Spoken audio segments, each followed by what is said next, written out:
Hey everyone, Luke here, and as you can see, we're finally doing it. I've got the poster there, got Senku up there next to Poppy, got my Senku shirt on, got Senku cola here. Oh, that's good stuff. Got my notes, so yeah, you know what this means. We are finally doing the Dr. Stone Ryusui special. What's the difference between the anime and the manga? Something that I've been looking forward to and something that I've been putting on the back burner, but yeah, we're finally getting it done. Now, in case you don't know, I did look, and from what I can see, it looks like this week's Shonen Jump is going to be the last week before it has a break, so next week, sometime next week, that's when I'll do the Dr. Stone back catalogue for chapters 2 and 3 to kind of keep everything going, and then maybe the week after that, in lead up to the Missionaries Club family, a few chapters coming. I might do chapters 4 and 5. We'll just have to wait and see on that front, but for now, let's just talk about the Ryusui special.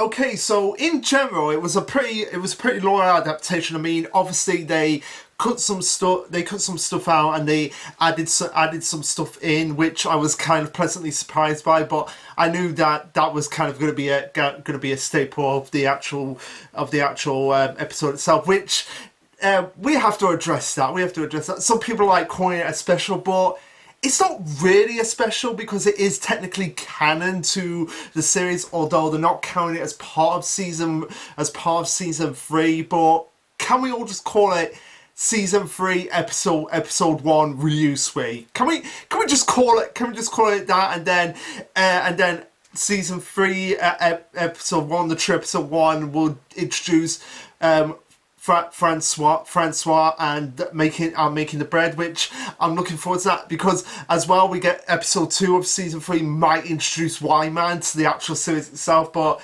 I'm getting off track here. But yeah, basically the special, so just diving into it right now. So it covers chapters 84. I put it down. Did I put it down?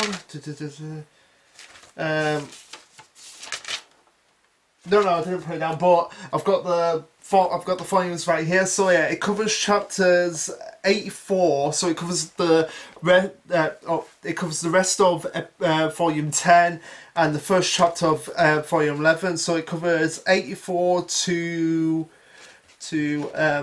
89, where it basically ends with Senku, Ryusui, and Chrome arriving at Ishigami Village in the balloon. So yeah, pretty much 6 chapters for an hour special. That's kind of like a standard, like 3 chapters per episode. So kind of standard there. But anyway, let's get into it. So basically, to get us all caught up, kind of something similar that they did in the beginning of season 2, they kind of do it here, but they get everyone in like the village, Ishigami Village, to kind of build up the morale of like, okay, yeah, we're gonna build a ship, which, let's be honest, that was kind of needed. We needed that because it just seemed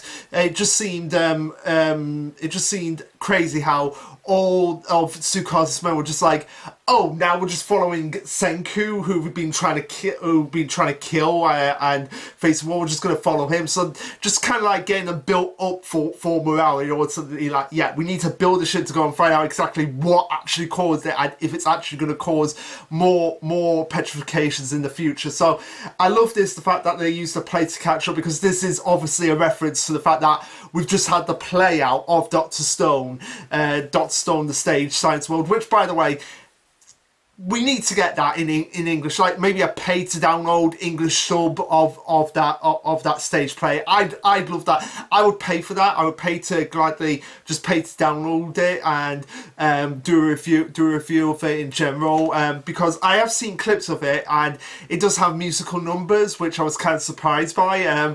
Was surprised to see the actor playing Tsukasa actually singing, because I could never imagine just Tsukasa just spurting out to song. But here we are. But yeah, But yeah, it was nice to actually see all the different actors, and I'd love to know how they did the whole Suika in the helmet thing, because we have the two child actors who were playing Suika for obvious reasons, that they had two actresses, two child actresses playing Suika, and like I think it's kind of like given laws that there's only so much you can do with kids in like film, TV, stage show, and all of that. I believe that's kind of universal. So yeah, obviously they have two actresses play Suika. I'd love to know how they did the whole helmet thing, or if that was actually implemented in where Suika's up in her helmet and just rolling around everywhere. That's one of the things I'd love to know. And also, I'd love to know like how they introduced Tsukasa. Did they? Because I know in one of the musicals, in like the last musical number in the stage show, they had a lion costume. I'd love to know how they actually did the whole punching the lion scene. But anyway, I'm getting complete sidetracked here. So yeah, they have a play where it's basically involves Ginru, Kinru, Taiju Yuzumiya, Kohaku Suika, and Chrome, basically cosplaying of like just recapping the events that led up to that point.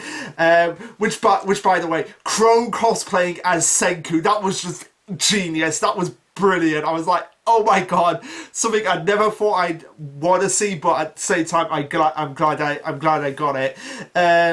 So yeah, I did love that. Now, one thing that's totally cut, because there were things that I thought were going to be cut, but I'm like, oh, okay, they came later in the episode, and we'll get into it. But yeah, the major thing that I was kind of disappointed. I mean, it's not as disappointing as when Promised Neverland cut the reveal of Isabella being livestock for the demons themselves. It's not as important, but I feel like it's a good redemption moment for a particular character. So it's the moment when we have it's this moment right here with Magma talking to Mantle, and basically Magma saying, if I can get back to it, yeah, Magma's basically telling, because Mantle's saying like, oh hey, Tsukasa's been taken care of, so maybe you could take over the village, you could kill Senku and make it look like an accident, and then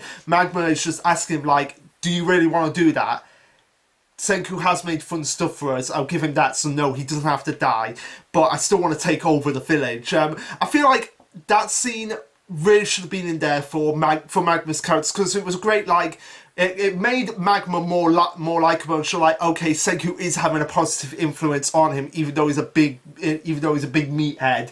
So yeah, I kind of wish they had that, but at the same time, it's not that big of a loss, and I feel like it might actually come into play later when they're actually going to leave. Ishika and Fish to go to Treasure Island. I feel like if there's one point where it's being cut but being put somewhere else, I feel like the moment where they actually decide to leave for Treasure Island, that's the moment where it might actually come in, or maybe it might actually happen at the end of Treasure Island. We just don't know.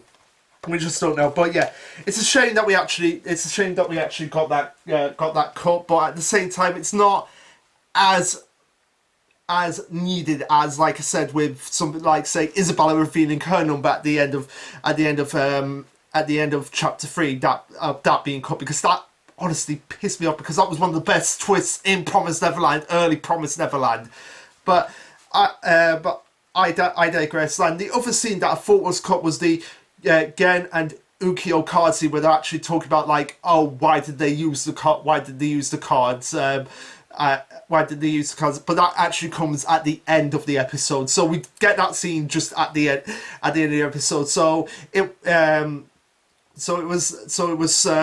was something that was sort of switched and moved around.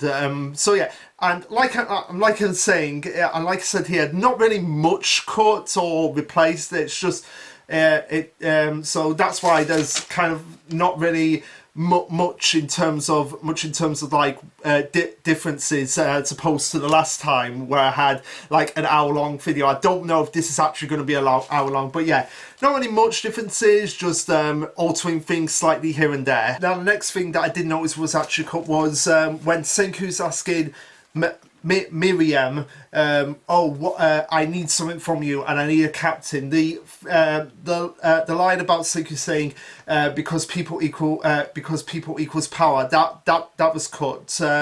I don't know whether that was cut just for the sake of like redundancy, or just to move things more swiftly forward, because it immediately has. That lie immediately has something similar happening at the beginning of the following chapter, because that basically ends chapter 84 when Seku's asking like, oh, I need you for something. What do you need, Captain? Basically, it said at the beginning of chapter 85, so I don't know whether that was cut for the sake of redundancy. But anyway, the next major thing, which I really wish was actually in, was when Seiko was saying like, oh, use everything you've got, power team, when actually going to find like Ryusui's statue, or basically a captain to use for the Perseus. We have Koku saying, does that have to be our team name? We have it changing in the anime to, I am not a gorilla, which I think the line of like, does that have to be our team? I think that's actually more funny than just the repetition of Kaku mentioned like, yeah, I'm not really a gorilla, Senku. I don't know why, I just find the whole, that does that have to be our team? That I just find that more funny. But the thing that I want to talk about now, this has nothing to do with like what's the difference or anything. Which by the way, both Japanese and English Ryusui perfect. Took me a little bit of time to get used to his voice, because I didn't imagine him being like more, ha ha, I am free and the world is for me. I don't know, I just pictured him being a little bit more flamboyant. Ha, I'm free and the world is mine to control. Although I guess the more gruff of like, ha, I'm free and the world is mine to control, I guess that makes much more sense. But anyway, both Japanese and English, perfect for Ryusui. Ryusui in the dub is voiced by the same guy who does Bakugo in My Hero Academia, which, yeah, that does make sense for Ryusui's character. But anyway, the opening that they have, because I think nobody was expecting this, like the special to actually have an opening. But hey, it was a welcome change. Now, I could see this being the opening for season 3, considering the next season is going to be called New World, and the song, it's Good Morning World by the same by Burnout Syndrome, which was the same. Which is the same group that did the first 2 openings, and considering they call the song here "Good Morning New World," I could definitely see it being the opening song to season 3.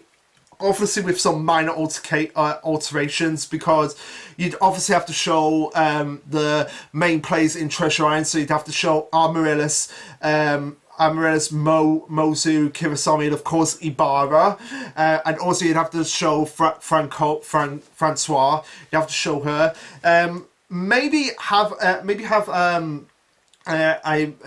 more of Suika and Kaku, because they do play major roles in Treasure Island, those two. So there's a scene where you have Kahaku, where you have Senku, Chrome, and Gen walking in capes when they go, oh, hi ho, Sakai, good morning, world. Before you have a shot of Ryusui on the post itself, which, by the way, I hope I hope if they do use this opening, Francois is there with Ryusui, and yeah, we actually do get the pronunciation for Fran's name. They call in both Japanese and English they go Francois. So that's again, I guess, the actual pronunciation of the character. It's Francois. But yeah, so you want to have Francois there with Ryusui on the Perseus itself, but also going back to that moment with Gen, Chrome, and Senku. You can clearly see like there's a gap right next to them, which I believe that's going to be for Suika and Kohaku, because their three are off to the side, and you just have this big gap right next to them, which is clearly indication that, yeah, there are more characters going to go there, because that happens sometimes in anime and manga. They'll clearly have a space for when other characters have a prominent role later on to put them there, and I feel like there should be a moment with Kaku and Suika with Gen and Chrome in their case before that whole sequence. Now, the thing that really caught me off guard is the whole "Why Man" surprise, because they had. But I guess it makes sense because one of the lyrics is "Why no," so something like that. So I guess it makes sense to put that in there. But I was generally surprised, and yeah. So like I said, Francois, Mozu, Kirasami, Alvarez, and Ibarra. I could see them replacing Yo, Homura, Mayamia, and Nikki in that regard. Like those four characters, because those four characters don't really play a big role in Treasure Island. But everything else, I could actually see. I have pretty much zero complaints about the opening. It was a great opening, probably my favourite opening for Dr. Stone at the moment. Just like saying, it could be the same for season 3, just with those minor altercations. And also as well, maybe have Suika running when it shows Kaku, Senku, Gen, Chrome, and Ryusui running. Maybe have her there as well, or just her rolling alongside them. And also as well, at the end, replace the balloon with the Perseus. That's the only other things I would change about the opening. But yeah, so the next major thing that's actually cut, if I can actually get to it, in the book here is. So yeah, this scene right here with Ukyo and Gen, that actually comes at the end of the episode, where they're talking about the trick that's being used is forcing, which I think actually does make more sense to put it in at the end after the whole trickery is actually done. But yeah, the next major thing that's actually cut is where is it? Yeah, it's here. It's the how to build the thermometer. Like, I don't know whether they just cut that but they just cut that for time, and it just seems so simple that anybody can make it. So I guess they just cut it for that reason. But yeah, for some reason, the how to make a thermometer is cut, which means we don't get any Mecha Senku in the special itself. Now. Instead of Namori in the anime making the money for Ryusui, it's actually Tezuko, the manga artist, making the money. Which that's nothing about Namori. Which, by the way, in case you don't know, it's the manga artist, the one who actually drew the. Namori is the artist of Ishigami Fish, the one who drew like the brackets for the ground belt, and the one in that scene with Magma where he's like, "Hey Namori, you draw a boat for me." I didn't realise that they were actually a girl. I totally thought all this time they were actually a boy. But on the wiki, pretty much confirms that yeah, they are a girl. So my bad, my mistake.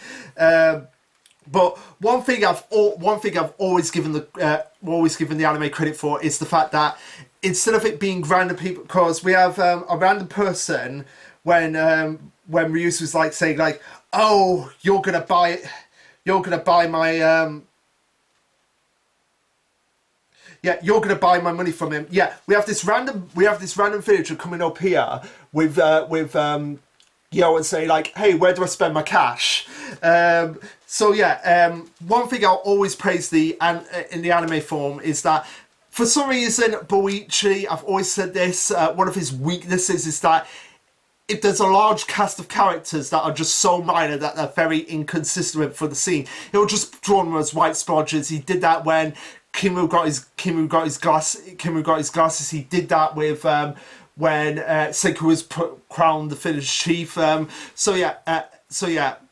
One thing I'll give the anime praise for is the fact that okay, we've got these characters here, we know what they are, so they might as well just take over the scene And there's one point coming up later that really solidifies this and really makes the anime a good, enjoyable experience, and why it in places elevates itself above the manga. But that still doesn't excuse what the anime did here by where is it? Yeah, by cutting out this little bit between Suika and Mariah. That is a brilliant moment between the two of them, where Mariah is saying like, "Oh, this will save my big brother, so I want to help," and Suika is so happy to finally have another girl to work with, and they can help out together. That is a brilliant moment between Suika and Mariah, and certifies the start of their friendship. So. I guess they cut it because really in the manga that it really doesn't go anywhere, because Suika goes off away from Ichigo and Village almost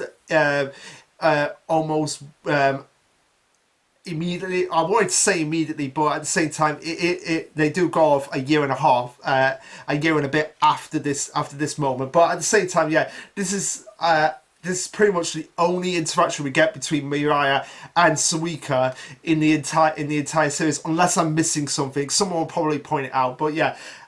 If they did cut it for that reason, I can see why. I'm just really disappointed that it was actually cut. But anyway, I digress.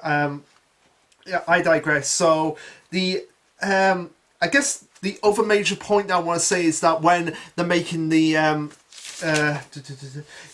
it's when after Seika's like, "Oh, we're gonna fly, but we need the cloth and everything," and when they're actually making the cloth, we get a very quick cameo from Soyuz, which again, I love that the anime's been throwing in little cameos of Soyuz throughout it from season 1 up until now, so that it does seem like, okay, yeah, it makes more sense when he actually comes in and plays an important role in Treasure Island, of like, yeah, this character has not come completely out of nowhere, because even though he was foreshadowed in the manga, it still feels like he came completely out of nowhere. So I'm glad that the anime has been adding in more scenes with him in the background of just doing stuff to make you feel like, okay, yeah, this character's always been showing up, so he's going to be doing something, just keep him in your mind. Okay, one thing I really wish was kept as well is this part here where after Yuzuriha agrees to make all the cloth, and she's like, "Yeah, you've got it." We have Tanjiro going, "Let's do this, handicrafts team," and then we have Yo going like, "Why do I have to be joined into this?" I really wish that was included, but yeah, I digress. So basically, we have how they explain the whole using the cloth and making the cloth. We have it all being done with Yuzuriha's craft episodes, which was a great little comedic moment between everyone, more so between Yuzuriha, Magma and Yo, which perfectly celebrates Yo and Magma's rivalry in the series. So yeah, really like that, how they handled that little bit with how you actually make the cloth, turn it into like, oh, we're gonna do Yuzuriha's craft episodes. Now the one other scene that was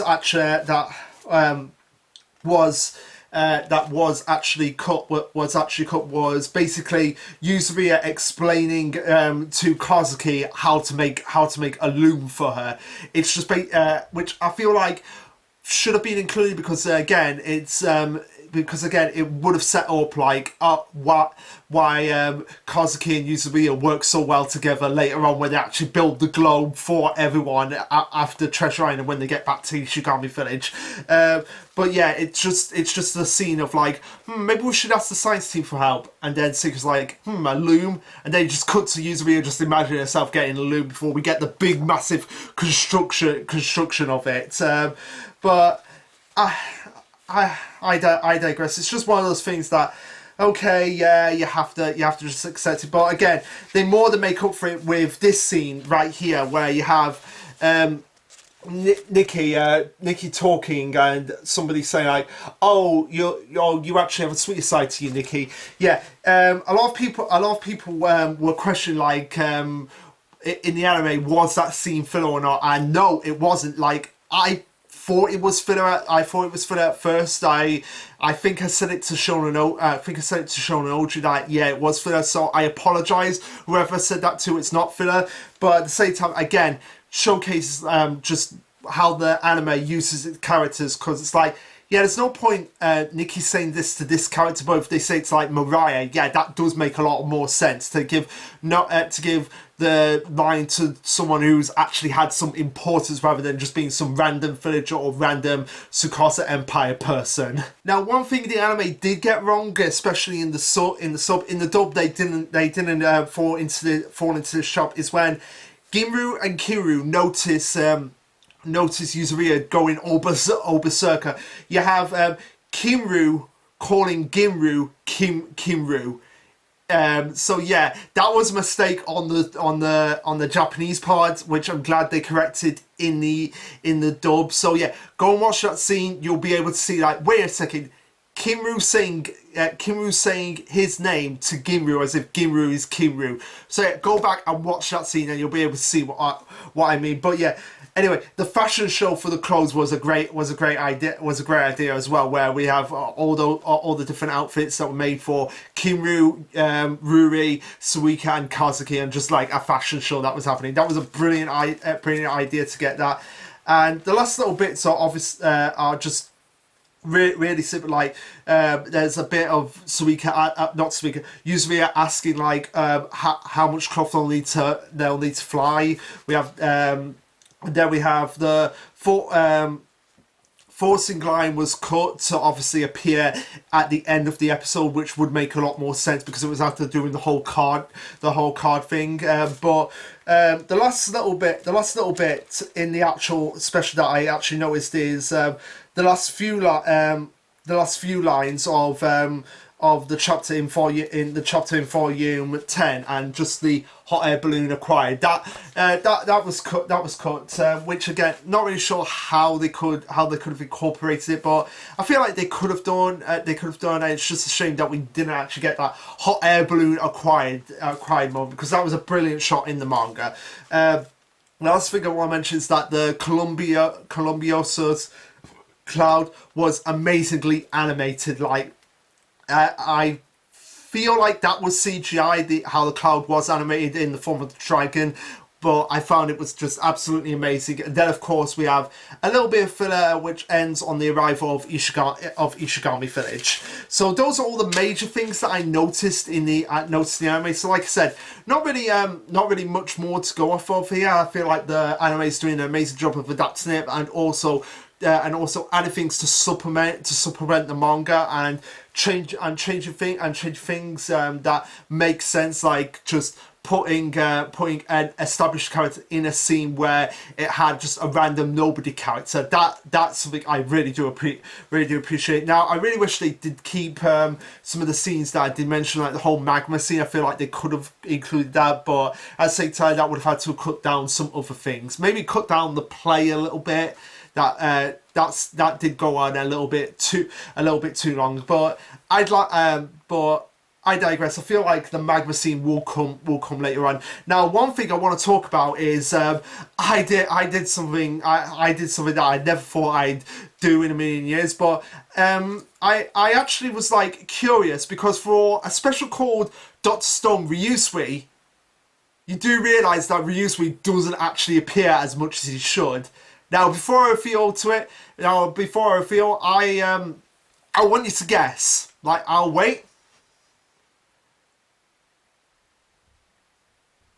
Okay, so I've got down the character screen time of all the major characters that actually have some significant screen time in the actual special itself. So yeah, Ryusui, are you ready for this?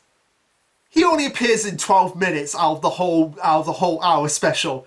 So yeah, he appears in less than half of the special that is named after him. How weird is that? And it just makes me want to go through every episode of season 3 and just calculate every single major character's screen time, and just come out like, oh my god, that's how much they had.